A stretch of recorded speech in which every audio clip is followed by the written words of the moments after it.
लोग नौकरी करते हैं और एक तू है जो नौकरी करने का नाम ही नहीं लेता कभी। आप लोगों के होते हुए भला मैं नौकरी क्यों करूं? अरे हम कब तक पैसे देंगे तुझे? तुझे भी तो अपने पैरों पर खड़ा होना होगा ना। कौन सा उधार के पैरों पर खड़ा हूं? अपने ही तो पैरों पर खड़ा हूं मैं। इसी तरह रौनक दिन प्रतिदिन लापरवाह होता जाता है। उसकी लापरवाही को देखते हुए अरविंद और कमला अपने बेटे की शादी कराने का फैसला लेते हैं और 1 महीने के अंदर अंदर ही रौनक की शादी मेघा नाम की लड़की से करा देते हैं। शादी के कुछ दिन बाद, रौनक, मुझे एक अच्छी सी साड़ी चाहिए, आप ला दोगी ना? हाँ, क्यों नहीं। कितने तक की आती है साड़ी? यही करीब 5,000 तक की। तुम चिंता मत करो, मैं आज ही डैडी से पैसे मांगकर तुम्हारे लिए साड़ी ले आऊंगा। आप कब तक ऐसे ही अपने पापा से पैसे मांगते रहेंगी? कोई अच्छी सी नौकरी क्यों नहीं कर लेते आप? अरे डैड के होते हुए मुझे नौकरी करने की जरूरत ही क्या है? पर आप ऐसे कब तक उनसे पैसे मांगते रहेंगे? कुछ आपको अपने दम पर भी तो करना होगा ना। अब तुम भी बाकी लोगों की तरह मुझे ज्ञान देना शुरू मत कर देना। साड़ी चाहिए ना तुम्हें, मिल जाएगी बस। इतना कहकर रौनक अपने पिता से पैसे मांगने चला जाता है। डैडी, मुझे 5,000 रुपया चाहिए। अब 5,000 क्यों चाहिए तुझे? वो मेघा को साड़ी चाहिए थी। अरविंद आगे बिना कुछ कहे चुपचाप उसे पैसे निकाल कर दे देता है। कुछ दिन बाद, तुम्हें नहीं लगता कमला, रौनक हम पर पहले से भी ज्यादा डिपेंड हो गया है?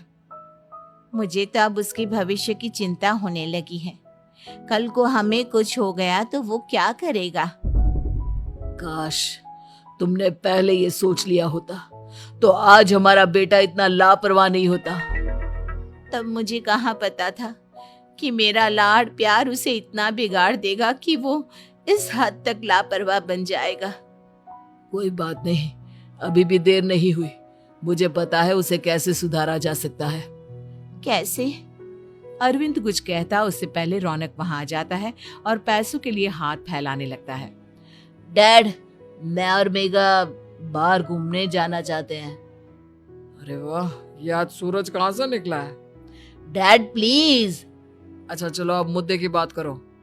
मुझे अब 25,000 चाहिए। अब तुम्हें 1 रुपया भी नहीं मिलने वाला। अगर तुम्हें पैसों की इतनी ही जरूरत है तो कोई ढंग की नौकरी कर लो। मम्मी, आप कुछ कहिए ना डैड को।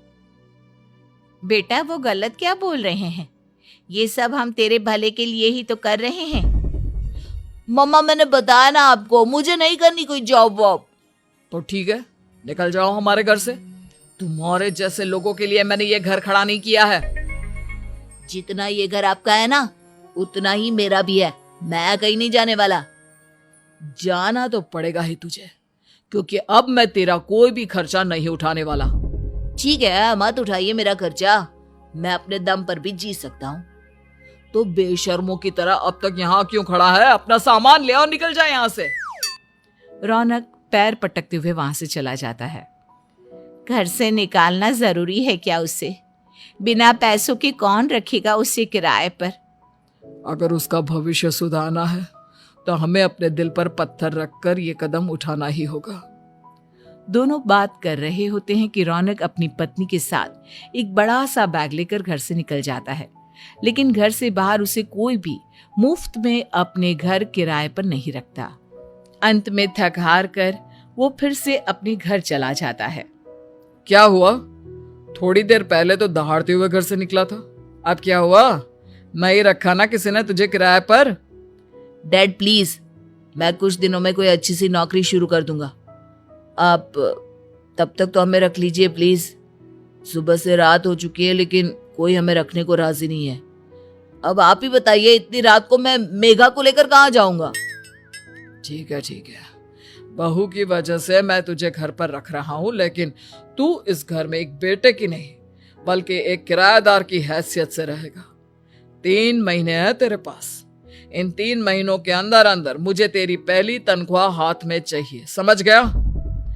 पक्का डैड, इन 3 महीनों के अंदर